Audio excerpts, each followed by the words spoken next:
ওষুধ সরকার এটা বলেছে যে না কোনো কিছু বন্ধ হবে না, তার জন্য তাকে ধন্যবাদ জানাই। আর খাবারটা 5 টাকাতেই থাকবে। 5 টাকাতেই। বাহ! দাদা নমস্কার। নমস্কার দাদা। বলছি কত লোকের খাবার এখানে এখনো এখানে হচ্ছে? হাজার হাজার 1000 লোক। হাজার আর সেই 5 টাকাতেই দিচ্ছেন? এই 5 টাকা। আচ্ছা কোনো পরিবর্তন ঘটেছে কি? না না কিছু পরিবর্তন তো অনেকে তো বলেছে নাকি যে নতুন সরকার আসাতে এটা বন্ধ হয়ে যাবে গরিব মানুষের। না না না না বন্ধ হয়নি, এটা মানুষের জন্য করা হয়েছে।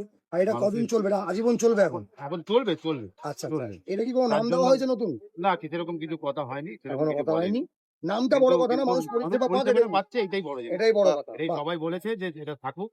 আর ওষুধ সরকার এটা বলেছে যে না কোনো কিছু বন্ধ হবে না, তার জন্য তাকে ধন্যবাদ জানাই। আর খাবারটা 5 টাকাতেই থাকবে। 5 টাকাতেই। বাহ! এটা বাহ! কিন্তু সুন্দর একটা ডিসিশন।